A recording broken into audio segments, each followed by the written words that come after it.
Hello, everybody, and welcome to which number is this again? 19. Yo, the 19th episode of the Checkerboard Podcast. I have, I am here. I am DJ Panda after my long-awaited off week. Had some shit had to take care of, the usual, the real life stuff. But with me, I have Sir Default rocking probably one of the greatest profile pictures ever. Let's go, Grimjow. Grimjow moment. And of course, you know him, you love him, Gunnar. What's going on? Dude, I thought you were legit just not gonna say anything. Bro, didn't my Nobody mic loves not... me. Dude, I said... Bro, I think my mic doesn't pick up some of the things I say sometimes. Yeah, I don't think it did because, like, you were just silent again. Damn. Yeah. Everyone knows you're here. Everyone knew you were there. The silence is what gave it away. Damn, bro. But SMA. but yeah, no. Today we are talking about a very silly little movie, a very beloved movie by a lot of people, and so this is Into the Spider-Verse, one of, if not probably the best animated movie that came out in like the past 20 years in Western culture. Like, I mean, everything else is kind of shit. And but yeah, no, this movie is something that stands above the rest. Like, this is something the kids, the adults, everyone can get into. Everyone can love it. This movie is just beyond excellent. And there is a next week, I believe. Is it next Friday? Yep. It's June 1st it comes out, so I'm pretty sure it's literally a week from yesterday. Yeah. So we have that. Oh, sorry. Go ahead. No, I was just saying shit. Like, it's coming up. You know?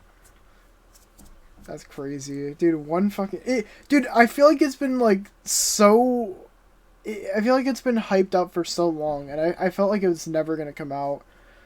Like, I honestly can't believe it's actually coming out next week. Did it keep getting, like, delayed and stuff? I think it got delayed at least once. I could be wrong. Probably because of COVID. I didn't think about that. Probably. Wait, Damn. Liam, are you there? He said he's having audio trouble.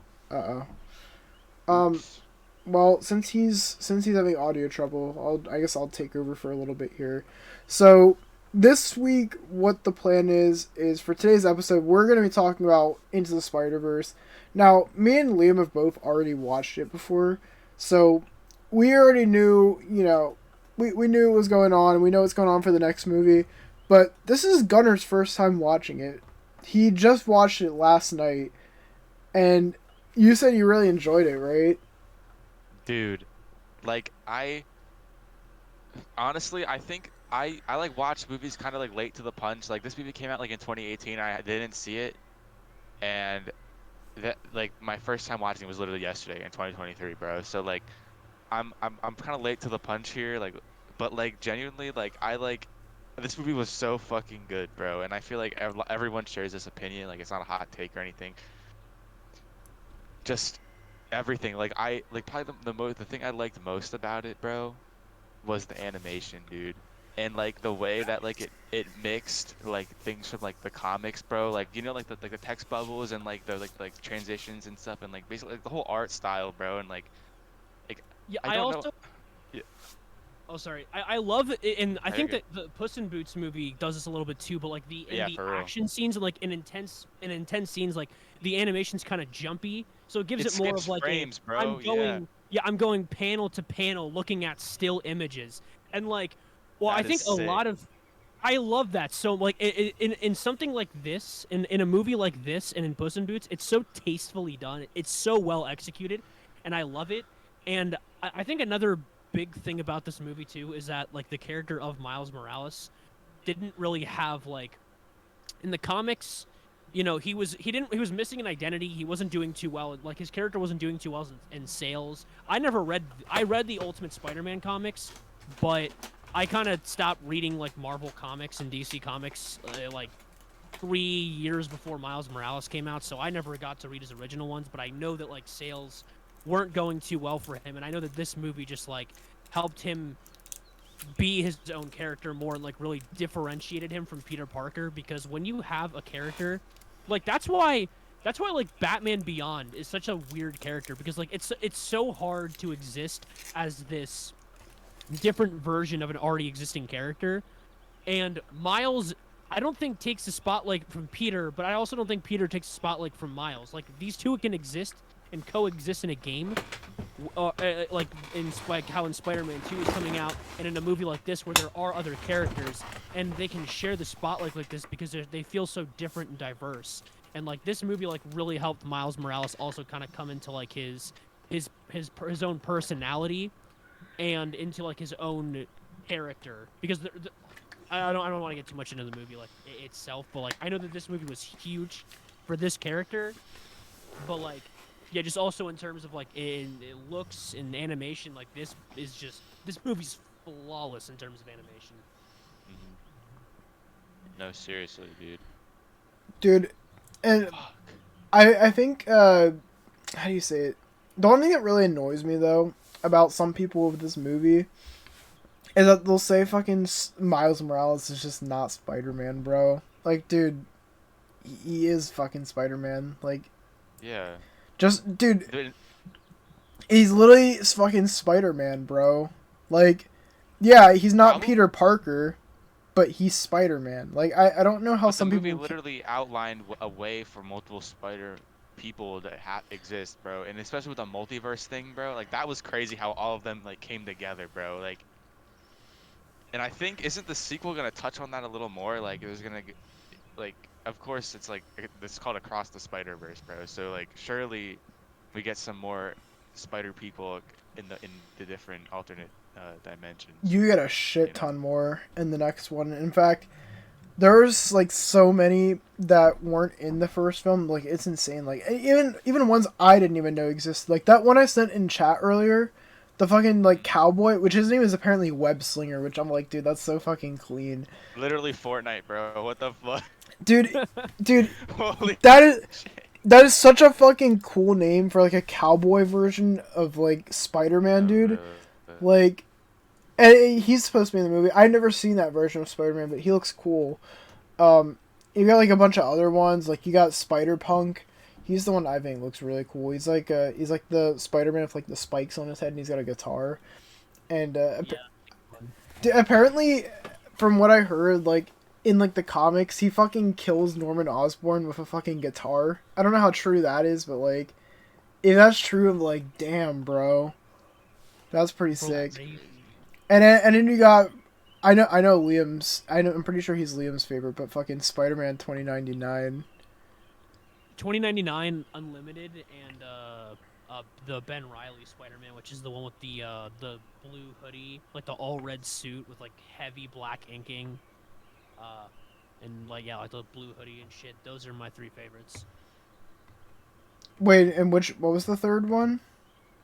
It's called the Scarlet Spider. It's the one that has like the all red suit and a blue hoodie. Yeah, I know that really one. Heavy dark inking all around him. That one, I love that one so much. That one is really pretty cool. I like him.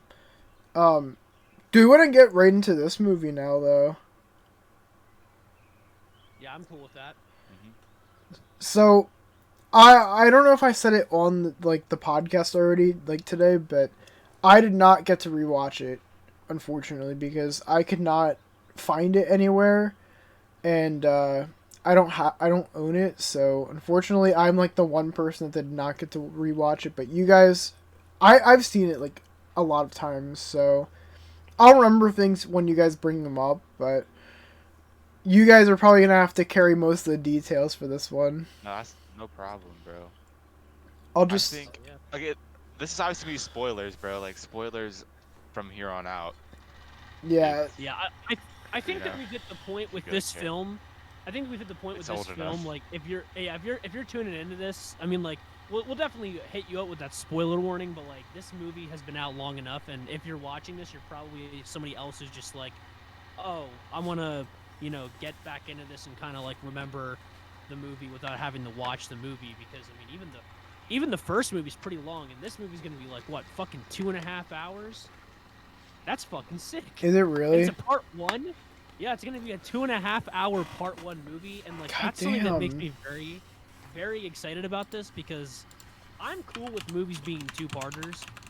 Like I would much rather you try to, like, it makes me think that there's like already an idea for part two. Like there's, they're already they've got the movie planned out, which means that there's probably not going to be any dumb shit because not that there was like any like big plot twists or anything like that in the first film, but like it gives me a lot of confidence knowing that they have an idea because like I'm sorry, as much as Yeah. Infinity War and Endgame are like praised, those movies feel random as fuck in my opinion. I like them. I think they're good movies, but they feel random as fuck in my opinion. But that I don't want to get into that. But Yeah. anyway, this film, this movie, first one starting. Gunnar, do you want to kind of talk about Act 1, or do you want me to get it? That's one. I mean, like, what are the acts like? Like, So the act, you know what I'm the saying? act structure, the first act would kind of go up until it would kind of go up until the rising action, and I would say that the rising action of this film would probably be when like the concept of alternate universes is introduced. That's probably the end of Act 1. Gotcha. So, damn. I think you take it away because 'cause I don't know. I can't. It sounds dumb, but I can't really remember everything. No, you're good. Okay, so this movie starts out just introducing us to the normal day-to-day life of Miles Morales. Um, First off, I want to say that this movie is followed with like one of my absolute favorite OSTs and soundtracks for I don't want to call it an OST, but like I love the music in this movie that's both given to us by artists but also composed by the people at Sony. Both are fantastic. The action, um, like this is unrelated completely to my part, but like the Prowler music, like just like the like, dude, that shit hits. I don't know what it is about that, but that shit hits so hard. That for one no is pretty reason. good. And then like you also have some fantastic. It always means a lot to me. So I'm actually gonna compare. I'm gonna compare Into the Spider-Verse because this is a heavy aspect of the beginning of the movie, and music is used a lot to convey the emotion and the current like feeling of the movie right now. And it uses a lot of the music a lot, and it's why I love the soundtrack. Like the actual look up the album, like look up Into the Spider-Verse. The logo is literally just Miles Morales' eyes for his mask. Everyone knows Sunflower though, so like if you know that song, everyone fucking knows what that song is. Everyone's listened to it a million times, and it's still good because Post Malone is goated for real. But anyway, so I believe it's the first song that you get in it, and like it Miles is just a regular kid with he's a regular kid with his own ambitions. He's a very intelligent person. So this is kind of where we get like the first like differential between him and Peter Parker. Like Peter Parker is he's smart, he's a nerd, but like Miles Morales is smart as well, but like he is a combination of street smart and actually like educated smart.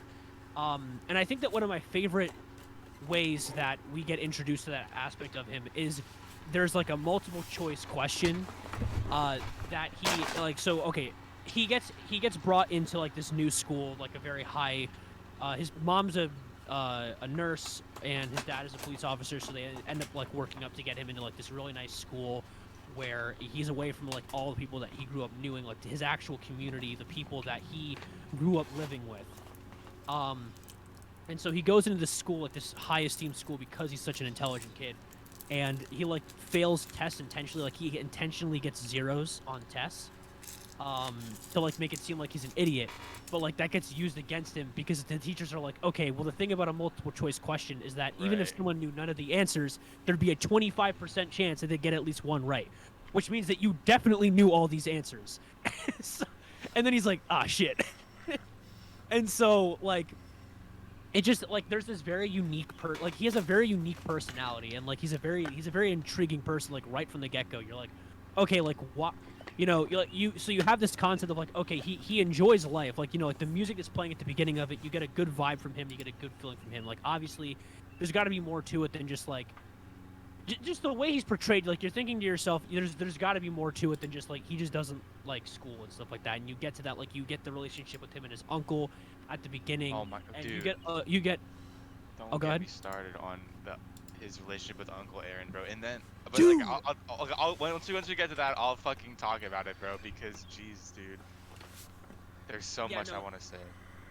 Yeah, you get such a natural feeling from these two, and I think that something that a lot, especially kids movies, can do this a lot. I don't want to call this a kids movie. I just like an animated film and not live action thing. You get this sense of, um, like, you can get this sense of like a forced feeling from relationships, especially ones that you as a viewer are presented to believe are real and fluid.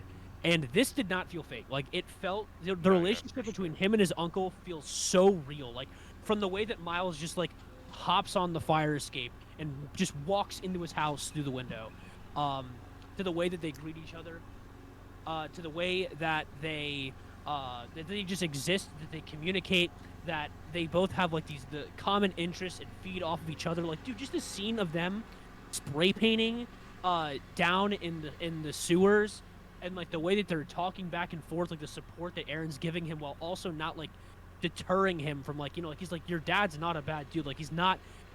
Like Right. he's not Aaron's not a dick. He's just genuinely there trying to support Miles, and he's just doing it in a way that Miles appreciates more than his parents, because they're all trying to No, support him definitely. and make him the best that they can be. But the way that Aaron does it just resonates with him more, and it's just so good. Like the character writing and the character dynamics are so fucking phenomenal in this film. So anyway, then this is where we get into like and see, this is actually where the biggest aspect where this film benefits from, like, if you're a viewer who's watched Spider-Man, I think that this is probably the first instance of the film taking advantage of the fact that like everyone already knows what Spider-Man is, and like kind of like the retelling of the Spider-Man story, even though it's Miles Morales and not Peter Parker. He gets bit by the spider, and then he gets the power just in the middle of some random sewer. And you know what? I don't care that they don't explain to me where the hell that spider came from. I don't give a shit. I don't fucking care. I don't think that they needed to. I don't think I've ever heard anyone complain about that.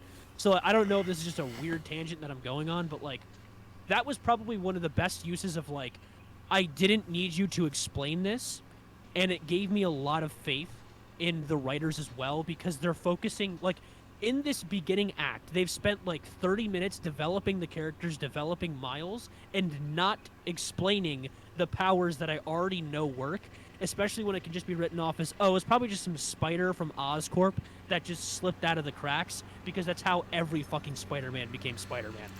Um, Oh, can I say something so- too?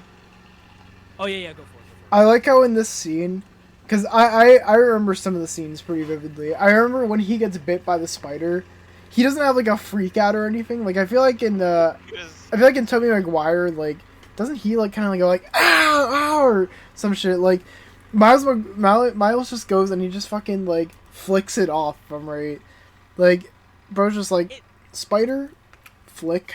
Yeah, and the best part, like something that I love about it so much is that so after the spider bite, like it's portrayed as being intense. Like the spider is like drawn in like this really like, comic book, like that. This is the first instance of like comic book animation in the movie. There's been no jumpiness in the frames. Everything's been smooth, crisp. Like the spider is glitching around. Like it looks like like the comic book animation. And then when it bites, there's this heavy emphasis on the action. And then Miles just kind of goes like, what the fuck? Just kind of flicks it off.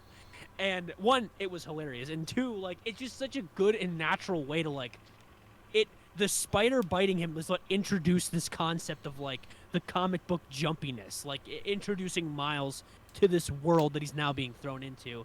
And from there is where we get introduced to Peter Parker a lot earlier in the film, I'm pretty sure. But this is where we're introduced. Peter Parker is, fighting Green Goblin and Kingpin, who's like working on like teleportation technology. I think at the beginning of the film that he says why, or at least it's hinted at why he's doing it. I don't really think the Kingpin's. I don't really think that me like saying what the Kingpin's motives early on are really even that big of like what is a big deal about the story. But so he's trying to get his wife and daughter had died, and he's trying to pull them from an alternate reality. And I think that you can see where the alternate dimension concept comes in from here anyway. So Peter's fighting the two of them. Miles gets mixed into the chaos, and this is where we're introduced to the Prowler, Green Goblin, Kingpin, all the funny people, all the great people, most of the villain cast. Are we? I forget. Are we introduced to the female Doc Ock here, or is that No, later that's on? later. Okay. So anyway, this is where we're introduced to it, and things are not going too hot for Peter Parker. He's caught underneath some rubble, and this is where I think he and Miles interact earlier on, and like they can sense that like they both. Actually, I think Miles gets bitten, leaves, has like the freak, the one freaky day. Yeah. And the one freaky day, and then goes back down into the sewer. This doesn't happen all at the same time. So yeah, he goes back to the college, and you get like where we're introduced like more of the comic book style, like where they really start animating it more like a comic book. I think he gets introduced to Gwen. Yeah, he meets Gwen, and that's when he fucking sticks his like. Oh, and then he does. Yeah, Hey. yeah, he does the Hey. hey, and then The W Riz, bro. The Riz. Yeah, I almost forgot the Riz. So we're introduced to Gwen. We're introduced to like he understands he has powers, and he goes back to the sewer to try to figure out what exactly is going on, where they came from, etc., etc. And when he goes back down, that's when he gets encountered by he meets like Peter Parker and all that. And at this point in the film, so this is actually one thing that I do know. So if you've ever played the Spider-Man PS4 games, you would know that Miles Morales and Peter Parker coexist in those in those games. So this is one thing that I do know. I haven't read these Ultimate comics, but I know this portion of the storyline. There actually is a brief moment where Miles Morales and Peter Parker coexist, and Peter Parker dies while Miles is already trained as Spider-Man. And so his death, if you knew that, was very, very shocking. It was very much like, what the hell? Like, it was so weird, but like, holy fuck, do they use it so well. But anyway, so after Peter dies, Miles escapes. This is kind of where we start, and we get introduced to the second act, the rising action of the film. So the whole world is kind of turned on its face because like Spider-Man is dead, he is gone, and like we know about these super strong villains like that. We're in an already developed Spider-Man world where all the villains are already here and developed, and there's now no longer a Spider-Man except for the one that we are just now being introduced to. And he has to find his own way in the same way that Peter did. And so while visiting, first of all, we get a great Stan Lee cameo where he buys like this like fake Spider-Man Dude, costume, like these like Spider-Man that part made me DJ smile, looking bro. ass. Yeah, no, that's so fucking good. Getting to see Stan Lee, getting to see him in like this goofy ass like dollar store Spider-Man costume, and then he goes to visit the grave of Peter Parker and be like, "Am I?"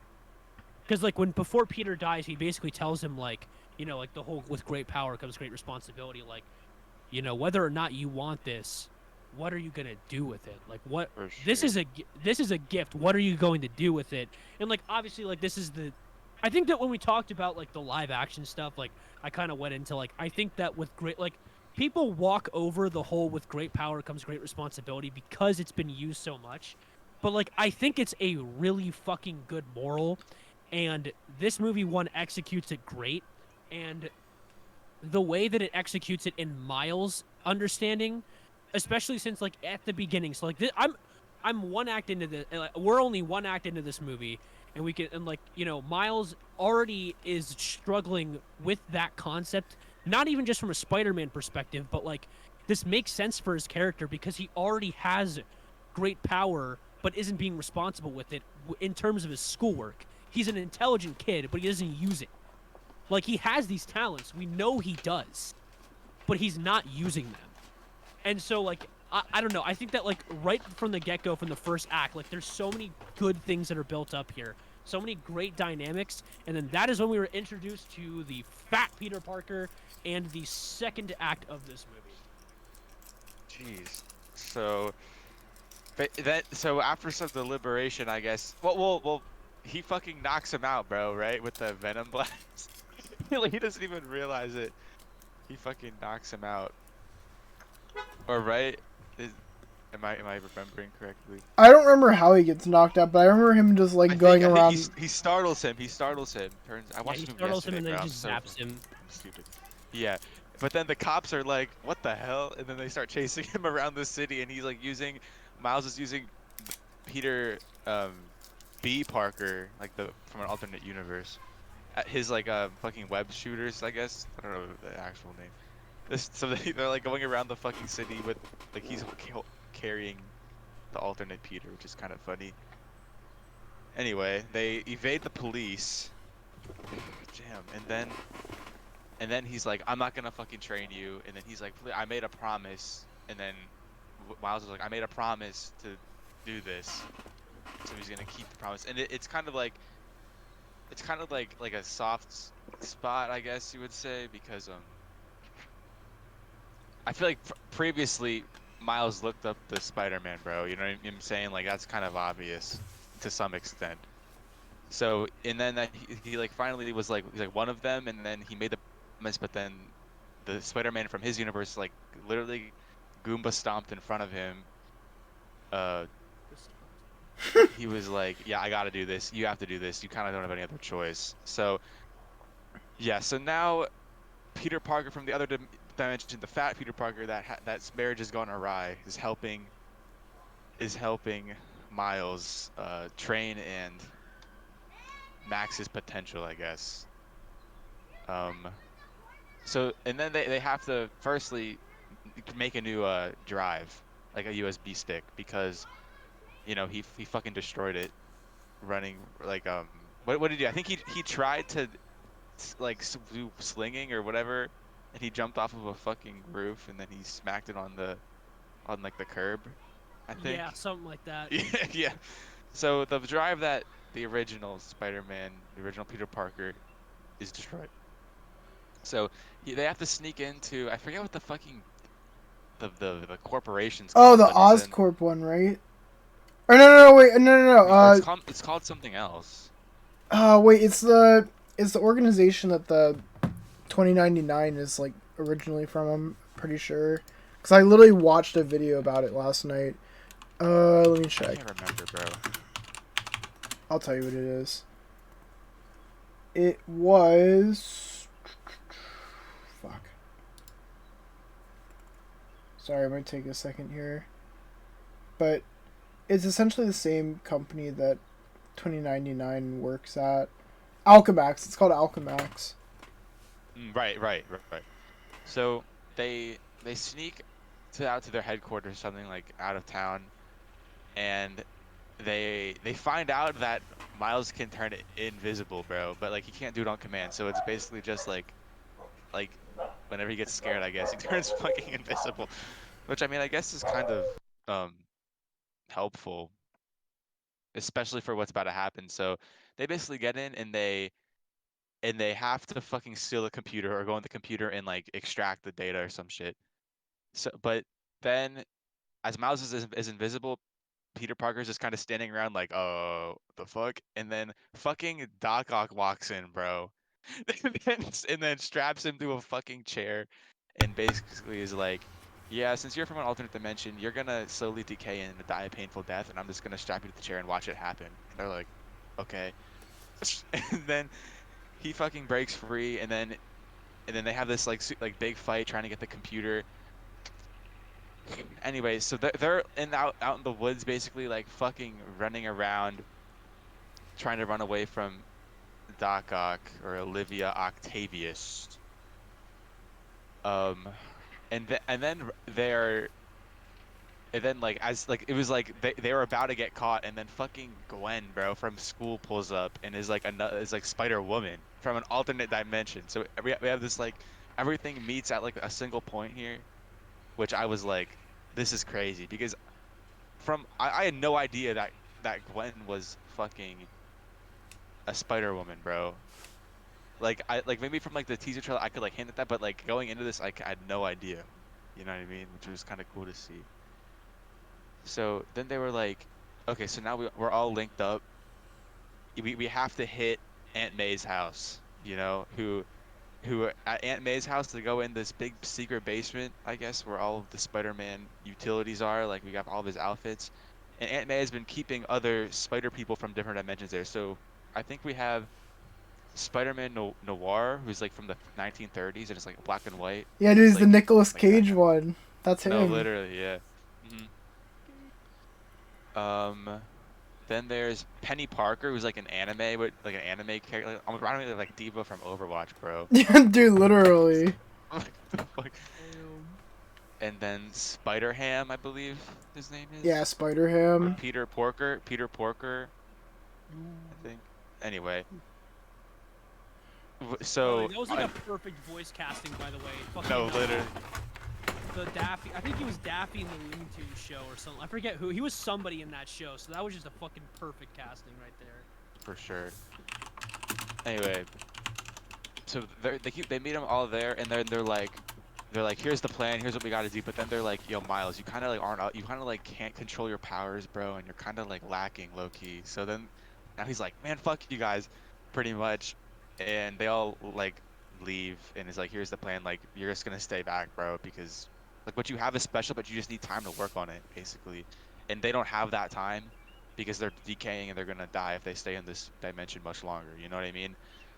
Uh, Anyway, Miles is all like sad and shit. So throughout the whole time he keeps trying to call his uncle Aaron, bro, to like fucking like like talk to him because like what Liam said, bro. Like their relationship is something special, bro. You know what I mean? Like he gets to him like in ways that few others can.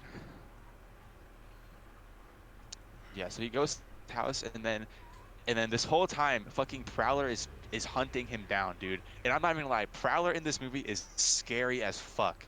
I'm not even gonna like holy shit. Maybe it's just but like the music when like paired with this Yeah, dude, he's that like intimidating. I know for Fact. real.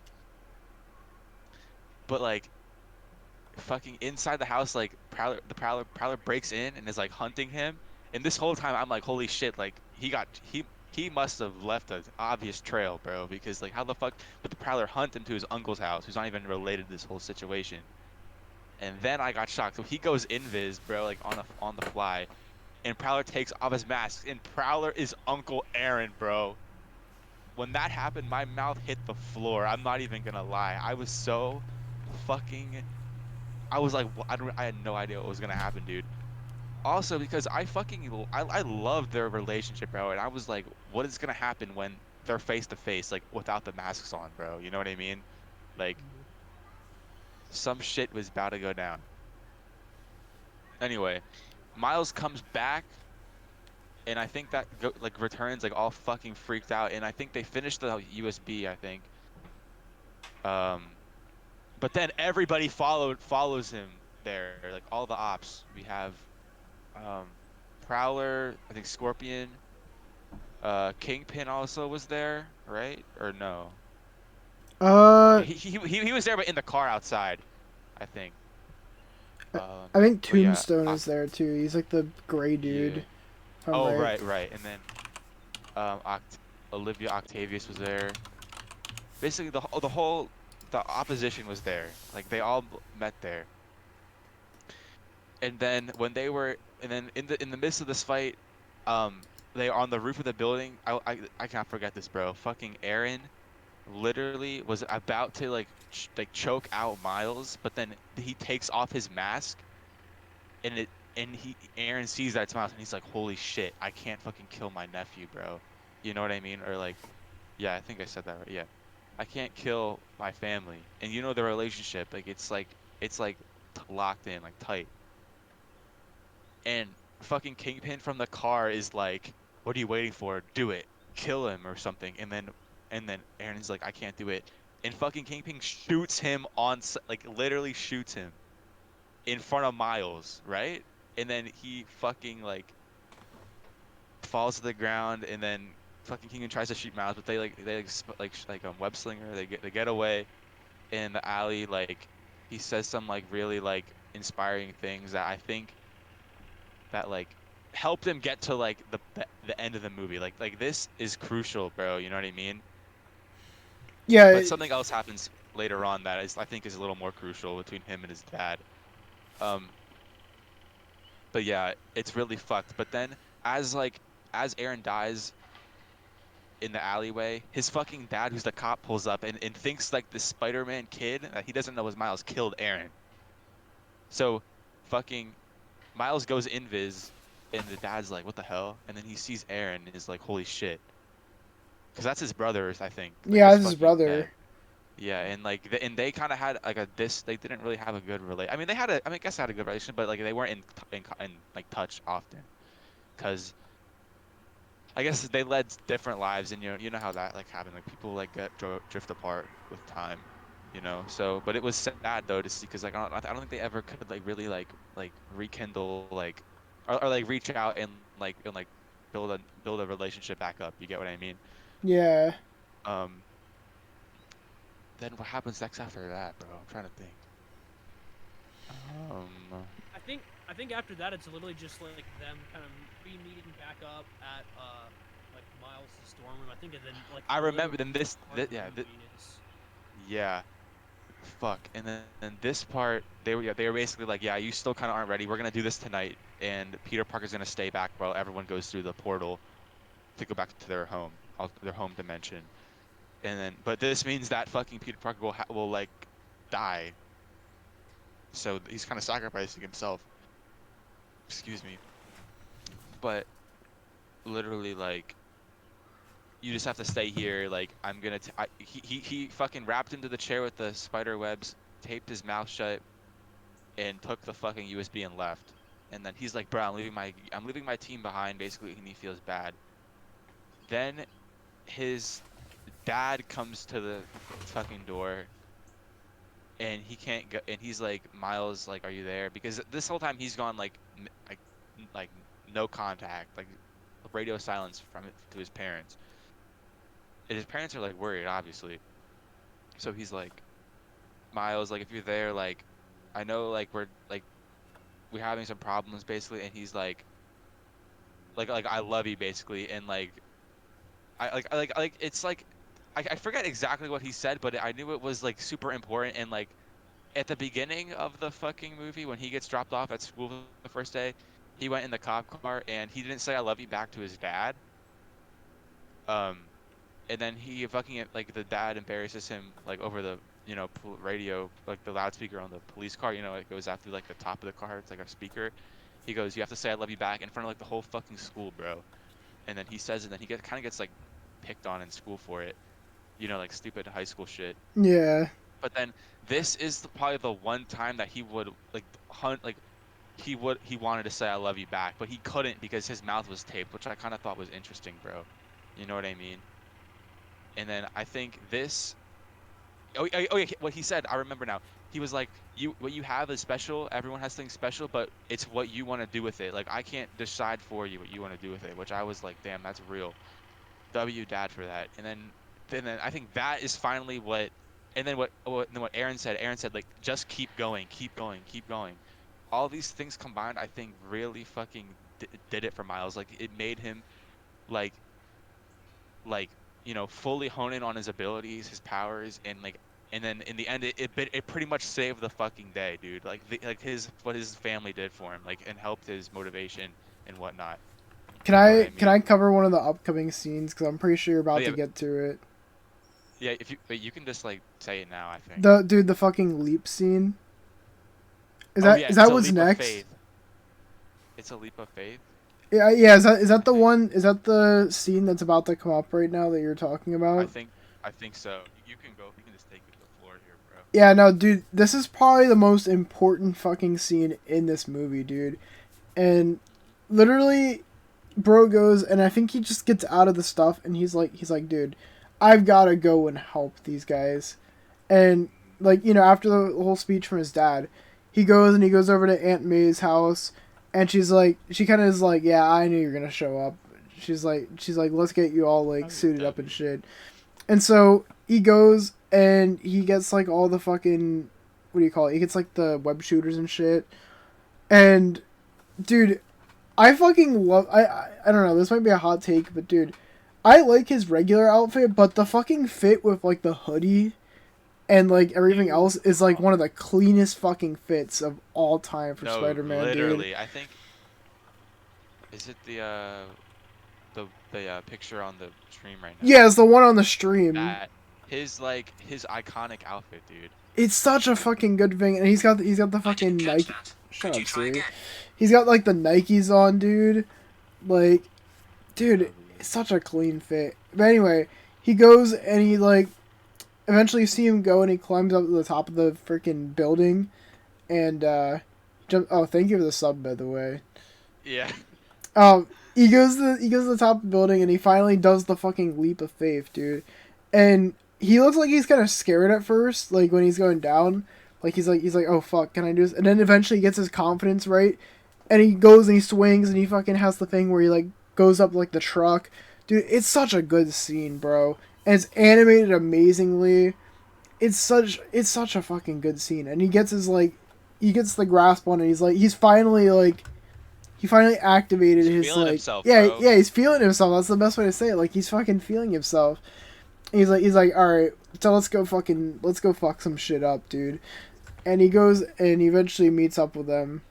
And this is where we didn't talk about it, but every character up to this point had their own little origin story with like a comic book, which they do the gag the whole movie, and it's honestly kind of funny how they just do it. Like they're like, all right, here's the story again, and Miles never got one for him, but after this whole thing where he does his leap of faith, he finally gets his comic book, and it like, boom, he's like kind of solidified as like a Spider-Man, bro. And which is actually sick. That is awesome.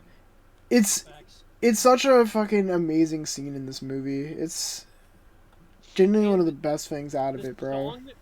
The song that accompanies the scene is one, a banger, and two, just fucking fits the scene so yeah, isn't it What's Up Danger? Yeah. I thought so, yeah. Huge. That is such a fucking good moment, dude. I think that I heard that like that scene is like one that's like talked about among like some of the great. So that I'm trying to remember. I'm kind of my brain's kind of like fogging up terms right here, but like I don't think that scene's the climax. It either is the climax or it is what the direct thing after the climax. And I hear talks that like that scene is considered one of the greatest in terms of like all of movies, both in terms of like actual direction of animation, like how it looks, how it's portrayed, and also in terms of like theming and like what it means for the movie thus far. Like, and I completely agree with that 100%. Like that scene is just insane. It is insanely good, and it looks fucking phenomenal as well. Like one part that I love so much is the shot when he jumps off the building and like he like takes the glass of the window with him, and you just see like glass. Yeah, exactly. Yeah, that's what I was diving down. Like, damn, dude, that shit looks so good. Facts. It's legitimately one of the fucking best scenes in that whole movie, dude. Such an amazing scene. But do you guys want to take it over again from there? That was like the one thing I really want to talk about. I mean, we got like the first act, and he got the second act. I mean, if you wanted to get like the final fight and stuff like that, me and Gunnar can just kind of throw in our thoughts as needed. All right, you might need to help me out though, because I don't remember everything. But from what I remember, so he eventually meets up with them, and they go, and Kingpin's essentially just trying to he's trying to get that whole like thing back so he can get his family back, right? It's not a time traveling machine, it's like a dimensional thing, if I'm right. So he's still trying to get that up and working after like the first time it failed. And this time, and I'm pretty sure it's just revealed that he like loses them like at this point of the story because of is it because he's just like a villain or like what? Violent. He's fucking violent, yeah. Like I mean, it's really fucking obvious that he's violent. Like, bro, look at the way he fucking murked Spider-Man, bro. But anyway, he smashed his face. Yeah, he smashed his fucking face in. But Yeah, and he's like, wait, and then eventually, he's like, that's the thing that's been kind of like holding, which it's kind of interesting how like family has kind of been like the whole theme of this movie. Like you got Miles with like his actual family, with like, his uncle and his his parents, and he's kind of has like his spider family, and then like Kingpin, he's got like the same thing going on. He's trying to like get his family back. Um, so eventually they get there and they're trying to do it, and I think he does get it up and working. It's like, it's interesting how it works, because I remember like there's that whole fucking like weird area where it's like orange and red, and then there's like the train. I think that's literally just the area, or no, he starts, is it that he starts like sucking things in, or things start showing up? I forget what it is, but I think it low-key like went crazy, and like the dimensions started overlapping. yeah, Inside of the. that's what it was. Yeah, the dimensions start overlapping, and like I remember there's like the scene of him on the train, and he's doing that goofy ass run or whatever, like that was like a meme for a bit. Yeah. But yeah, him and Miles end up fighting, and then I don't really remember what like happens with like everyone else, like what they're all doing, or like what ends up happening to the Kingpin, because like I don't think he dies, but I don't remember what happens. He like after like basically after all of the people get sent into the fucking dimension to go back to their home dimension, it's basically a 1 versus 1, Kingpin versus Miles, and then over in the control panel is Miles' dad. Oh yeah, his dad's there. That's right. I forgot about that. And then his dad doesn't really like Spider-Man, but like at this moment he's like once Miles got knocked to the ground, he's like, get up, Spider-Man, get up, Spider-Man. Like he's like the dad is rooting for Spider-Man, but he doesn't even know it's his kid basically. But like he doesn't he puts all of his faith into Miles right here.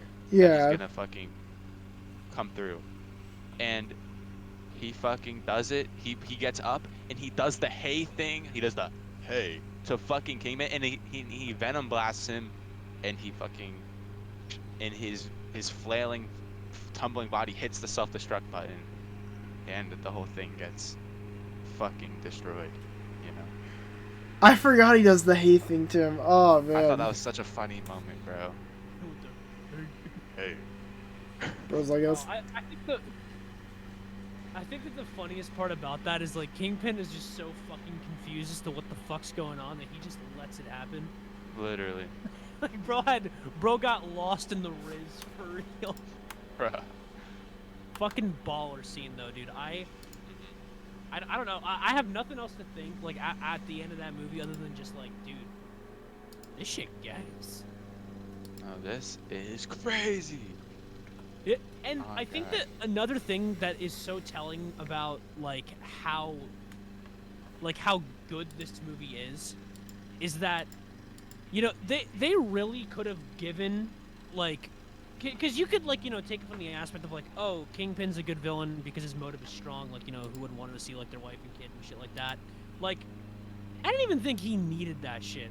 Like everything was just so like he felt intimidating because Prowler felt intimidating because fucking the female Doc Ock felt intimidating. Like every villain just had a good presence throughout the whole movie. All of them were so alive throughout the whole film. They all existed so much. Like the character dynamics between like everyone were so fucking good. I loved the way all of the Spider-Men bounced off each other. They were all really fun to watch, like, and be around each other. And I'm about to drop what might be a cold or hot take. Aaron's death meant more to me than every fucking iteration of Uncle Ben's death ever. And I think that has to be one of the most, like, because this movie can tell the uncle died again. Because, like, here's the thing. Like, this is what. So I'm not trying to take away from like the whole Peter Parker story or anything like that, but this is why I like Miles' story so much, and that's that like Peter. So Peter grew up with Uncle Ben as like a father figure to him, and a lot of the emotion of it comes from the last moment they shared was a negative one, and I'm not trying to take away from that because obviously that's important, that's sad, and that's tragic as well, but like. The connection of the two of them comes from the fact that Peter's parents weren't there, and I witnessed Miles and Aaron's connection, and I witnessed like the entire like building, not the entire building up, but I witnessed the building up falling off, and like just their entire relationship felt so fluid. And so when he died, I didn't feel sad because of something bad happening. I felt sad because I know how this affected Miles. And like then also going further from that, like how they used his dad going forward in that scene where Miles wanted nothing more than to tell his dad that he loves him back. And then like the way that this movie tackles like the theming of like, you know, like the same old tired with great power comes great responsibility, like where it becomes this thing where his dad doesn't have to necessarily tell him that, because he knows that Miles is he believes in Miles. But so it's not with great power comes great responsibility. It's you got that already. You got both of them. What the fuck are you gonna do about it? And so it becomes more of like this call to action kind of thing than like just the generic with great power comes great responsibility. Like it's, I don't know, like the way that the movie kind of twists that lesson and like makes it into something new and something different in this. Like I could talk about this movie for so long. There's so many great aspects behind this movie. Just like from somebody who's like, if you just want to watch a fun-looking movie with good fight scenes, there you go. Go watch the movie. It's good in that aspect. If you want to watch a funny movie, go watch this movie. It's fucking hilarious. If you want to watch a Marvel movie, go watch the movie. It's a good Marvel movie. And then, like, if you want to, like, sit down and break down, like, the character dynamics, if you want to break down the narrative theming of this movie, there's so much to talk about with this. And, like, especially in terms of comic books, like, that just isn't something that's been, like, happening recently. Like, that's not, like, there hasn't been, like, you know, one of my favorite Marvel movies is, like, probably, like, just Thor Ragnarok. It's not my favorite, but, like, Thor Ragnarok, because it's just entertaining. And, like, there's not a lot, like, this series has been having a very difficult time for some reason, bringing these good character dynamics and character dilemmas to the table. And so this movie is like a breath of fresh air, but it's also just like, it just does so much right. I don't think that there's actually like a bad thing about this movie. Like there's no slow moments, there's no boring moments. Like there's even the talking scenes, like the exposition and like the way that this movie builds up characters and like bounces characters off each other. Like, if I can confidently say that Nicolas Cage was entertaining me, you fucking know this is a good movie. Because that guy's like sandpaper. And that bro had me laughing. So, I don't know, man. I don't know what else to say other than I'm just fucking excited for this next film. Like, I have high hopes for it, and I confidently believe that this movie will meet my expectations. I think so, too. Me too. And it's also pretty fitting that we did this episode now, Considering Miles just got added to Fortnite, bro, like 3 days ago. literally. I saw this one fucking meme. It was like the trailer for like their skins being revealed, and it was like, yo, 2099 chasing my man's Miles in Fortnite. It's not that deep, bro. Yeah, Not that deep, bro. Come on. But W timing for real. Yeah, dude. Fact. I hope I can actually like find a way to rewatch this movie. Like I might go and just see if I can buy it on DVD or something. Because I mean, I wouldn't mind even owning it because it's like a fucking amazing movie. But I'm actually so fucking excited for this new one because there's a lot of things that like I don't know. Do we want to talk about like some things that like we might expect to happen in like the next movie, like for like the last bit of the podcast today? Because like I'm down here. Fine with that. So Hey, look. So with like what we have so far, right? I feel like they're really trying to set up 2099 as like a villain, but I don't think he's going to be like the main villain. Like I know Spot is in the movie, but like I don't really feel like 2099 like to give an example. I know Gunnar, you might not really get this reference as much, but like Liam, like I'm watching Bleach right now. What I'm getting from these like trailers is that 2099 is giving off like a Byakuya vibe. Like he's not like a villain, Not back. but like he's like, I don't know, he's doing something for like, I don't know. No, I know it's like for like the Spider Verse's laws or whatever. Like he's kind of like a what's the word? Is it lawful? Like I don't want to say lawful evil because that's not really right, but like he's like a lawful good, lawful like neutral kind of character, where he's just literally just trying to follow the rules or like, I don't know. Yeah, he would technically be so. I see that now the interesting thing about this is that would also mean like what you think lawful good is, and I would just say like more of a like he is. This is where I think the movie. This is the direction that I think the movie is going to go, and this is like a completely like, what am I trying to think here? Like, you know, just from somebody who's ingested a lot of Spider-Man comics, I think that Miguel O'Hara 2099 is going to represent, like, you know, on the coin of like with great power comes great responsibility.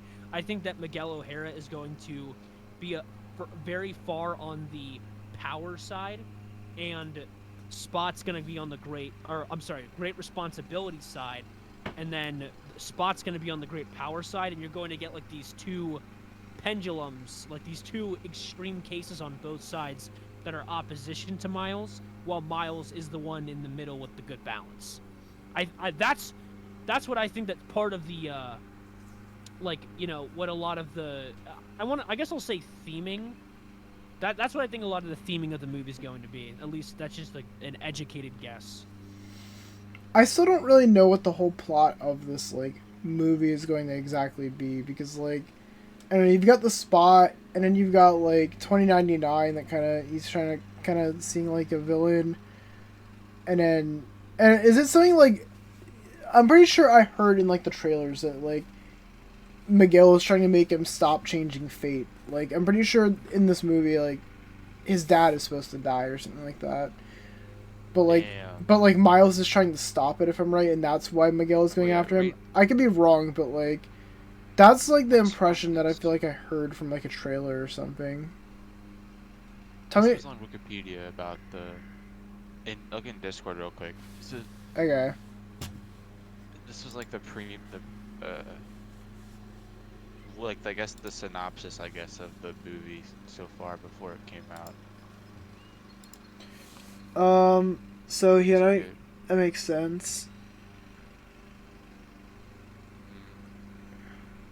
Which does make, I mean, maybe we should read it. Or y'all read it.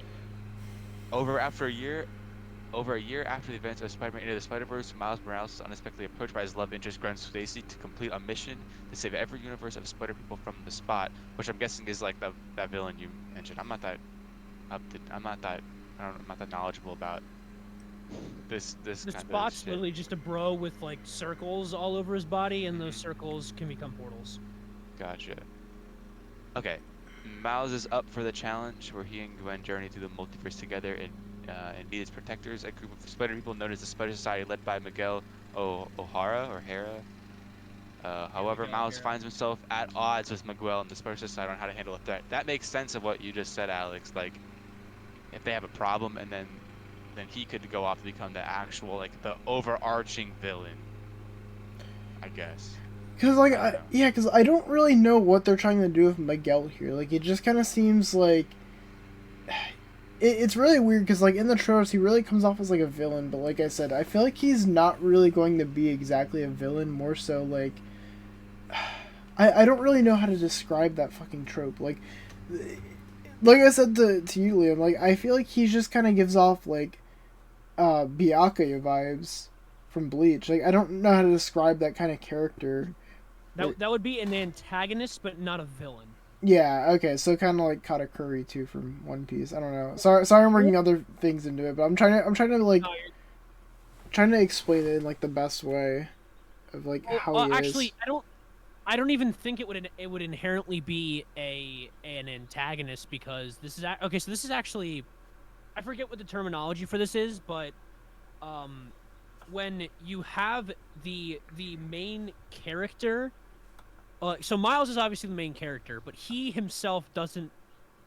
he obviously presents a goal, but like, so if the plot of a movie is following like, what? Actually, a great example is JoJo's Bizarre Adventure Part 4, where Josuke is trying to stop Kira, and Kira has a goal, and Josuke's goal is to stop that goal. Normally speaking, the protagonist is the person furthering the action. However, Josuke is the protagonist. So there's a special word for when you use that, like when the antagonist or the opposition is the one with the goal, and the protagonist's goal is the one that's trying to stop it. There's a different word for that, and I forget what it's called because Miles is still the protagonist, and in this situation, Miguel would still be the antagonist. It's called any fucking like team-based thing. Terrorist versus counter-terrorist, CS:GO, Valorant. No, I'm trolling, but No, he's true for that one. But yeah, there's like a special word for it, but like that's kind of what it is. Like it's now the antagonist has the goal, and the protagonist's goal is to stop it. So like the two roles still exist. Like they stay the same title, but the definitions change. That's the best way that I know how to describe this. But yeah, I don't know, that's what I'm getting the vibe from him. I don't know, I'm interested to see what they do with some of these other characters too. I'm curious if like some of the ones from the last movie. I know Nicolas Cage isn't going to be in this one, so no Spider-Man Noir, which sucks because he's probably one of my favorite Spider-Mans. But you got like I said, you got Spider-Punk. You've got Gwen is coming back, obviously. You got Spider-Man India, which he seems somewhat important. I feel like I've seen him in the trailers a decent bit. Spider-Woman, which she's actually pregnant in this movie, so that's interesting.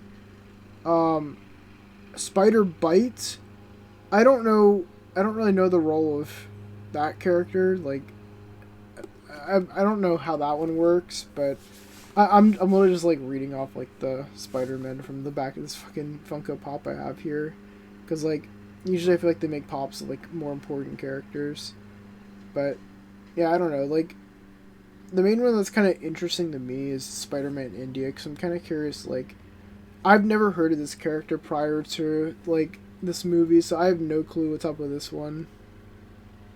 But he has a really cool outfit. Facts. But yeah, I don't. Looking forward, bro. There's a lot of things coming together. Yeah, Facts. I really want to know what they do with this whole movie, because I'm very curious, and I'm curious what's gonna make it like split into two parts, like how the movie's gonna end. True. Yeah. Yeah. Yeah, that's a very like, I don't know. I mean, obviously it's gonna end in some kind of cliffhanger, like no shit. But I mean, the question is like, what? I don't know. What exactly does that mean? What exactly like? Where are they gonna go? My theory is maybe the Spider Society is gonna get fucking shut down, or it's gonna like something's gonna happen to it. It's gonna actually be evil, secretly evil. That's why they're having beef, you know. I feel Think about that. I definitely feel like something is gonna happen to the Spider Society by the end of the first movie. Like something tells me that whole thing is gonna like shut down at the end of this movie, because like I feel like anytime they introduce like some kind of like big society like that, and then I don't know, I feel like something ends up happening, and then boom, like kind of like, because I'm trying to think of this in like the way of like, you know, Infinity War versus Endgame, like, you know, what really happened that split those movies into two. And I mean, in that one, it's like the snap. Like, in this one, I kind of feel like it's going to be like the fucking, like, collapse of the Spider Society, or something's going to happen there. I don't know how it's going to happen. If, like, the Spot dude is going to fuck it up or what. But, like, I feel like that's going to be how this movie ends. Something of that, like, all collapsing.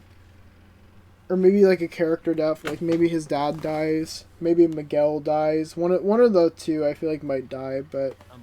I'm like, goat. Dude, if there's anywhere family death, dude, I'm actually gonna lose it, bro. Like, I'm gonna be so sad, bro. Like, I mean, I know this might be kind of spoilers, but like I know in the game for Miles Morales, I'm pretty sure his dad dies. It's either in the game, like the Miles Morales game, or the first game, one or the other. His dad dies, but But I mean, remember also in the Spider-Man games, Peter Parker's ass is still alive and well. I guess that's true, so I can't really say that, but and I mean, and also not to mention the proprietor of like the Spider-Verse in the comics, this is probably the most the whole Spider-Verse, so like the Spider Society, like this is that is a thing in the comics. Like this is a real thing. However, there's a character that is the proprietor of it. Her name is Madam Web. Like there's actually a person like there. It's not Miguel O'Hara. It's not him who does it. He's just like, I think he just like discovers her, or like because he's from the year 2099. He's like, wait a minute, there's more of these fuckers out here. And then Madam Web's like, yeah, we kind of a thing already, Holmes. We just, you're kind of ahead of the game, so we don't really talk to you. But anyway, like, yeah, so there's a lot of things are changing, which is why I'm like, I'm going into this with no expectations. Do you think she might get introduced into this movie at some point? It would make sense, but excuse me. It would make sense, and I think that the biggest way that they would do it, if they did it, would be by introducing if the 90s Spider-Man is in this film, like the one from the really old cartoon, not the 60s one, but like the one that has like, I don't know, the 90s one. But yeah, if that one is introduced in the film and he's somewhat important, then maybe. But I don't think that he's going to be in the film, nor do I think he's going to be important. I think there's going to be a lot of very funny little, I know that Spider-Man kind of things in there, like like you're gonna see like 5 seconds of the spectacular Spider-Man in a backdrop for like half a second or some shit. What about But Toby? Toby, Oh, maybe. I mean, they name dropped Doctor Strange in the trailer and fucking Tom Holland, so it's possible. That's true, yeah. Like, so, I mean, yeah, they name drop some shit, so I mean, it's possible. I think that Tom Holland's probably the. Oh, excuse me. Tom Holland's probably the most likely one to be on there because for some reason he has a shit ton of free time and is in like every movie ever. I don't know. I think it's confirmed that he's not in this one. Like I'm pretty sure. Kind of like how Andrew Garfield was confirmed to not be in No Way Home. All right, dude. Okay, fine, fair enough. I could see them all being in it, but I'm not gonna say anything. I think that I trust Sony enough that like, in the same way that No Way Home had Andrew Garfield and and Tobey Maguire in it, and it wasn't like a I know those guys like they didn't use it like that. I feel like they're gonna try to. I feel like the whole Spider-Man pointing at each other meme is going to be the most on-the-nose thing that we're probably going to get in this entire film. And I hope that's the case, because they did a really good job at focusing on story, and I trust them to do that. They're like, I don't really want them to pander. Oh yeah, like kind of like focusing on like fan service, like shit. Like, oh yeah, guys, look, do you guys remember this one? Do you remember this Spider-Man? Or like, yeah. And I trust them. I mean, they've proven that already. I mean, literally, look at the cast of the first film. Like, besides fucking, like, Noir and maybe Ham, I mean, nobody, like, yeah, like, you said it yourself, Gunnar, you didn't fucking know there was a Spider-Gwen. And I know that no one's ass ever heard of fucking Diva Spider anime. Penny Parker. Fucking, I've heard never. of that shit. I literally remembered Spider-Ham from like one of the I don't remember which Spider-Man cartoon it was I watched when I was younger, but like, Spider-Man. huh?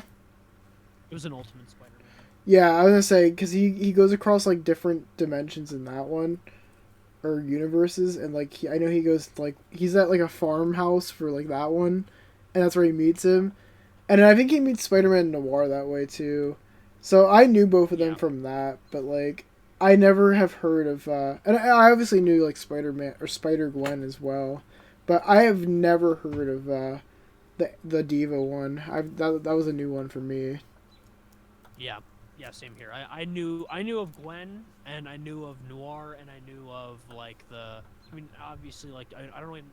I can't recall of what the inspiration for Peter B. Parker was. Like, I don't know what the inspiration for that one was.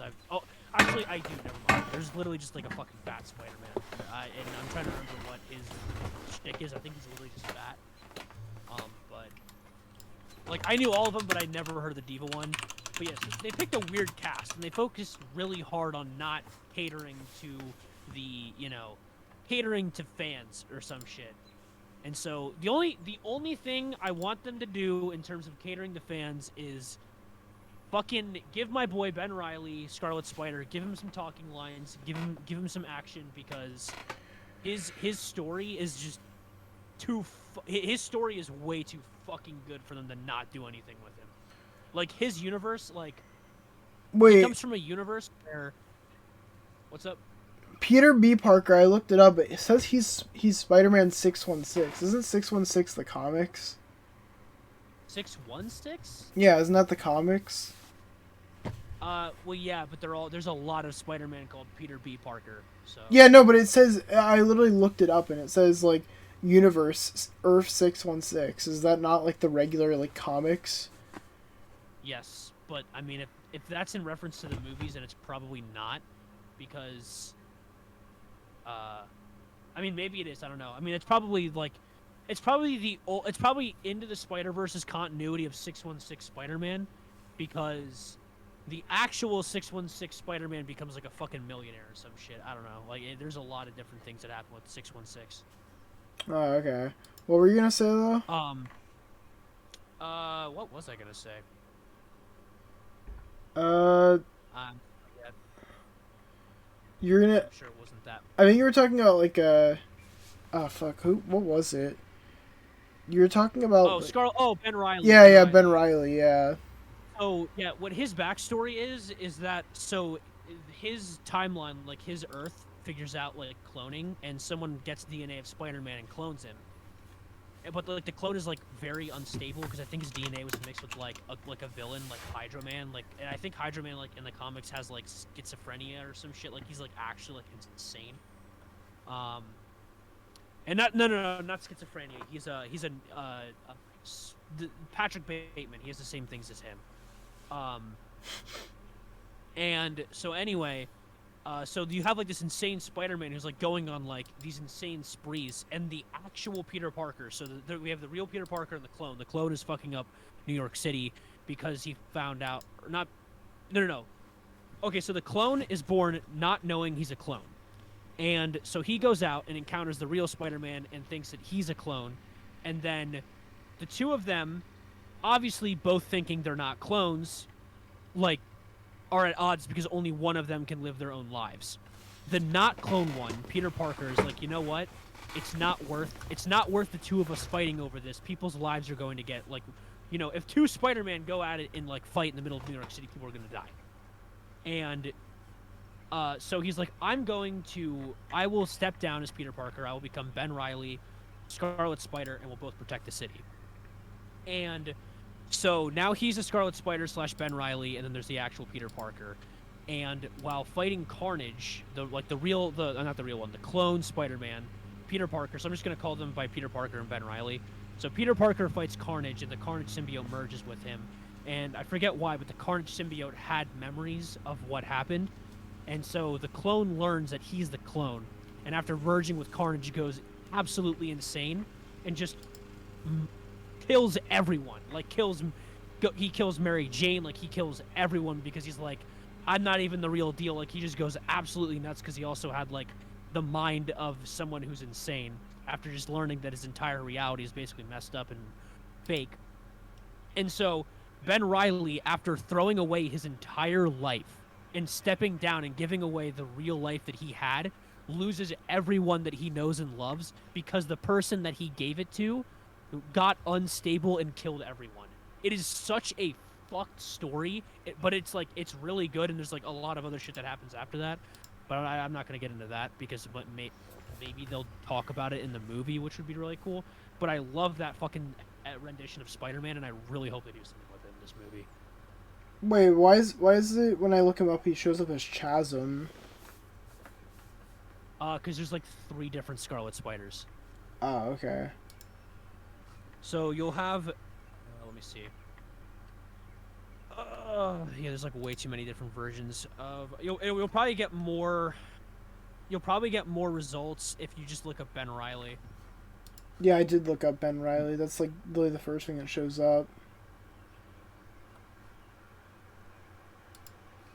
Oh, I think that Chasm might have been what Chasm might have been what he was called for a brief moment, like the scar or cat. Wait. I think that Chasm.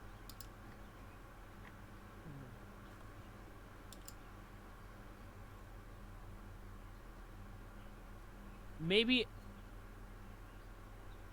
Okay, I know what it is.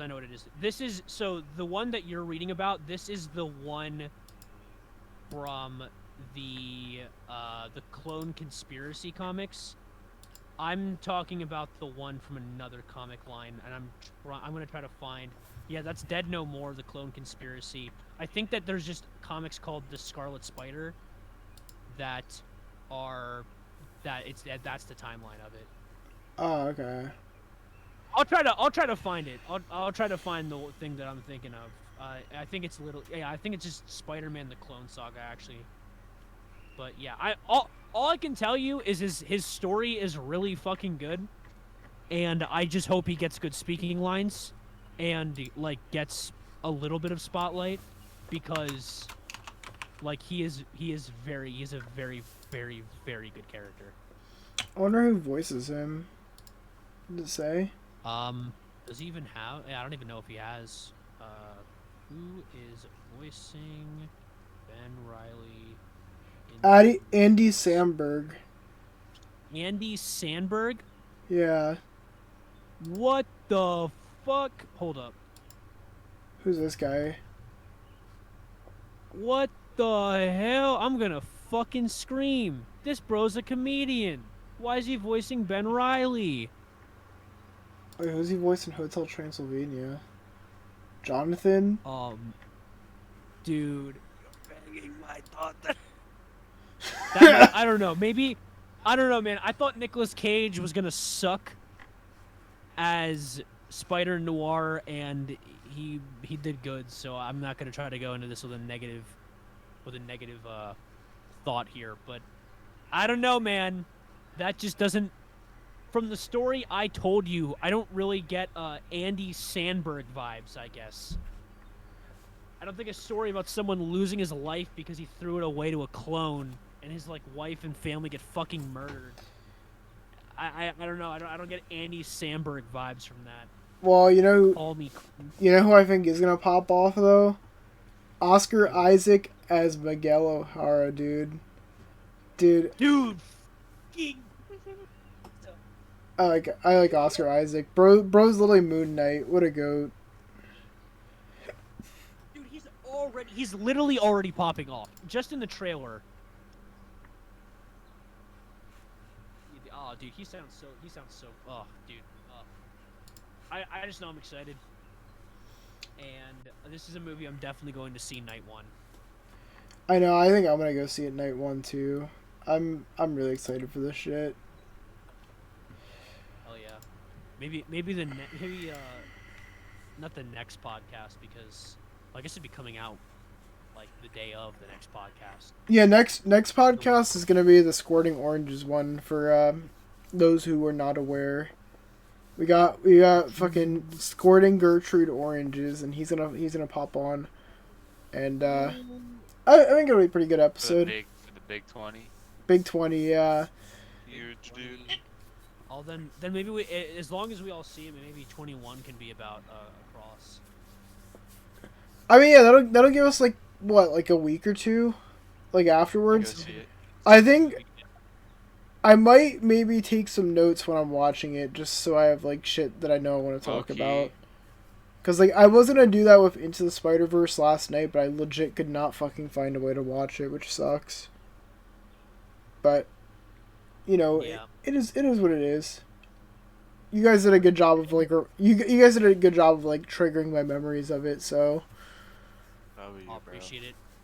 I try uh, to be as absolutely explanatory as possible when I'm talking about movies. So yeah, no, you definitely missed beats though. you guys popped off.